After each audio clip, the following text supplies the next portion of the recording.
Assalamualaikum warahmatullahi wabarakatuh. Waalaikumsalam warahmatullahi wabarakatuh. Perkenalkan, saya Eugenia Giana Gwanet Marinti UBC, dipanggil Gwen, dan ini rekan saya. Siti Najwa Herunisa. Kami dari Humas 5 akan mempresentasikan mengenai urgensi pelaksanaan etika dalam menjalankan kehidupan pribadi. Ya, kami dari kelompok 1. Berikut adalah nama-nama teman-teman kami dari kelompok 1 Humas 5.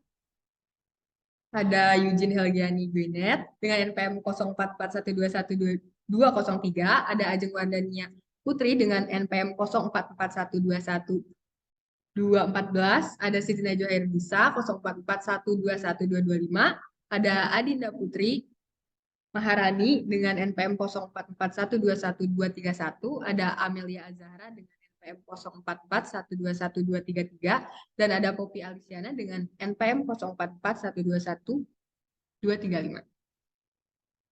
Di sini kami langsung akan menjelaskan saja ke materinya. Jadi apa itu etika? Jadi etika itu adalah norma atau aturan yang digunakan sebagai sebuah pedoman dalam berperilaku di dalam masyarakat bagi seseorang yang terkait dengan sifat buruk dan baik. Dan etika itu juga dibagi menjadi 2, terdapat etika umum dan etika khusus. Etika umum itu dapat dianalogikan dengan ilmu yang membahas mengenai pengertian umum dan teori-teori. Etika umum berbicara mengenai kondisi-kondisi dasar bagaimana manusia bertindak secara etis, bagaimana manusia mengambil keputusan etis, teori-teori etika dan prinsip-prinsip moral dasar yang menjadi pegangan bagi manusia dalam bekerja, serta tolak ukur dalam menilai baik atau buruknya suatu tindakan. Nah, contohnya itu ada tidak berbuat semena-mena, yang kedua berbicara yang sopan terhadap orang lain, dan yang ketiga menghormati orang lain. Sedangkan etika khusus juga ada penjelasan ini. Etika khusus adalah penerapan prinsip-prinsip moral dalam dasar dalam bidang kehidupan yang khusus. Di penerapan ini tuh bisa berwujud bagaimana mengambil keputusan dalam bertindak, terus dalam bidang kehidupan dan kegiatan khusus yang dilakukan yang didasari oleh cara, teori, dan prinsip-prinsip moral dasar. Nah, selanjutnya itu ada etika khusus bisa dibagi lagi menjadi 2, yaitu etika individual dan sosial. Etika individual ini menyangkut kewajiban dan sikap manusia. Etika individual itu berbicara tentang perilaku manusia terhadap dirinya sendiri untuk mencapai akhlak yang baik. Contohnya itu, yang pertama, menjaga kesehatan dan kesucian lahir dan batin. Yang kedua, memelihara kerapihan diri, tempat tinggal, atau lingkungan. Yang ketiga, selalu bersikap tenang. Dan keempat, meningkatkan ilmu pengetahuan. Dan yang kelima, membina kedisiplinan diri sendiri. Kemudian, etika sosial diartikan sebagai filsafat atau pemikiran kritis rasional tentang kewajiban dan tanggung jawab sebagai umat manusia. Etika sosial ini menyangkut hubungan manusia dengan manusia, baik secara langsung maupun secara kelembagaan. Etika sosial pun dibagi lagi menjadi beberapa bagian. Di antaranya, ada etika terhadap sesama, etika keluarga, etika profesi, etika politik, etika lingkungan, dan etika ideologi. Yang contohnya nih, yang pertama, etika terhadap sesama itu misalnya saling menolong sesama manusia. Terus etika keluarga itu contohnya bersikap sopan santun terhadap orang tua. Etika profesi contohnya bersikap profesional saat di tempat kerja. Terus etika politik ini contohnya bisa tidak melakukan kecurangan saat di tempat kerja.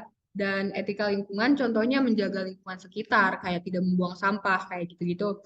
Dan yang terakhir etika ideologi contohnya ini bisa menerapkan nilai-nilai Pancasila di kehidupan sehari-hari, kayak gitu. Jadi selanjutnya akan disampaikan oleh rekan saya, yaitu Gwen. Baik, terima kasih. Selanjutnya saya akan menjelaskan terkait fungsi etika. Seperti yang sudah dilihat ya di dalam slide itu, etika itu berfungsi sebagai penentuan kemampuan komunikasi seseorang. Kemudian yang kedua itu adalah sebagai orientasi bagaimana menentukan sikap. Kemudian yang ketiga itu adalah sebagai tolak ukur moral dari seseorang. Next. Baik. Selanjutnya itu adalah terkait manfaat penerapan etika. Yang pertama itu adalah membuat seseorang lebih dihargai.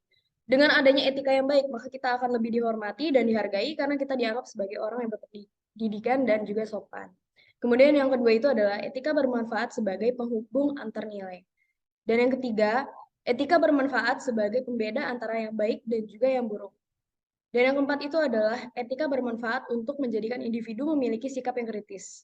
Kemudian yang kelima itu adalah bermanfaat sebagai suatu pendirian dalam diri seseorang, di mana etika ini bisa dijadikan sebagai pedoman dalam bertindak maupun dalam menjalani suatu hal keseharian dalam menjalani hari-hari bagi seorang individu.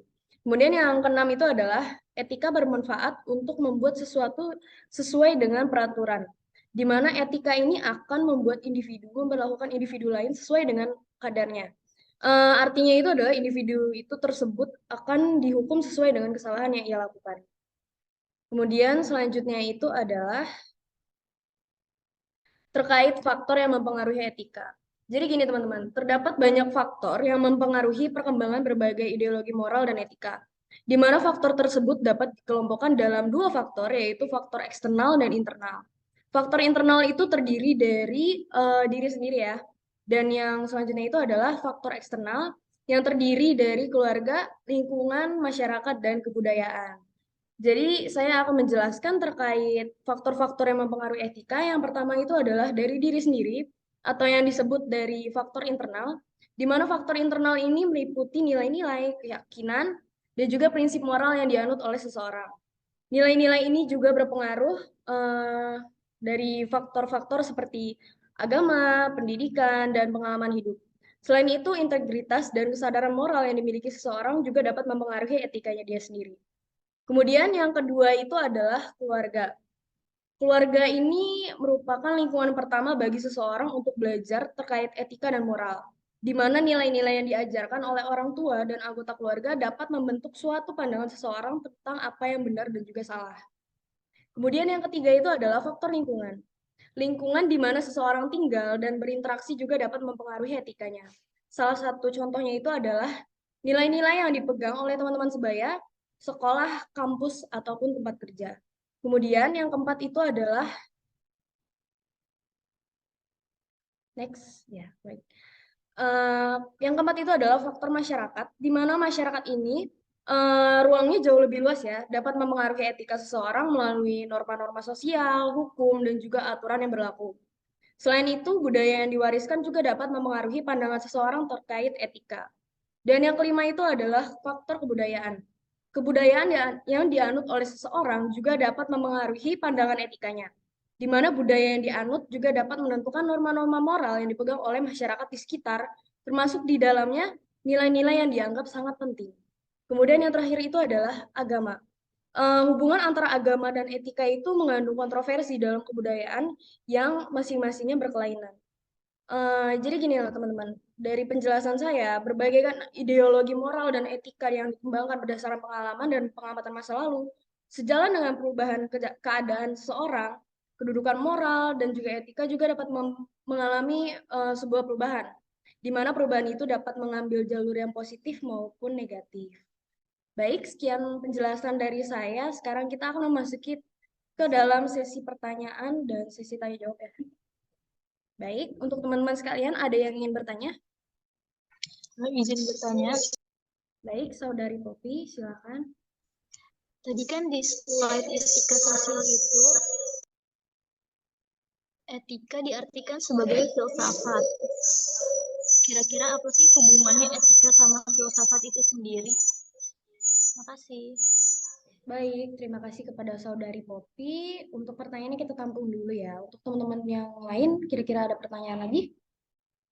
Mau izin bertanya. Jadi tadi kan di manfaat penerapan etika katanya etika berfungsi sebagai penghubung antar nilai. Contohnya gimana ya? Kasih. Baik, terima kasih atas pertanyaannya Saudari Dinda. Untuk pertanyaan pertama akan dijawab oleh Saudari Najwa. Silakan Saudari Najwa. Oke, baik Saudari Poppy. Pertanyaannya itu apa sih hubungan etika sama filsafat itu sendiri ya? Jadi menurut saya itu hubungannya karena etika itu sendiri merupakan cabang dari filsafat, terutama yang membahas mengenai perilaku manusia. Dan etika juga merupakan proses berpikir mengenai penilaian baik buruknya perilaku manusia beserta persoalan-persoalan dan pembenaran-pembenarannya. Dan etika juga kan diartikan sebagai filsafat bidang moral yang mengatur bagaimana manusia harus bertindak. Itu jadinya. Bisa diterima jawabannya? Saudari Poppy? Baik. Terima kasih atas jawabannya. Baik, pertanyaan selanjutnya akan dijawab oleh Saudari Eugene. Baik.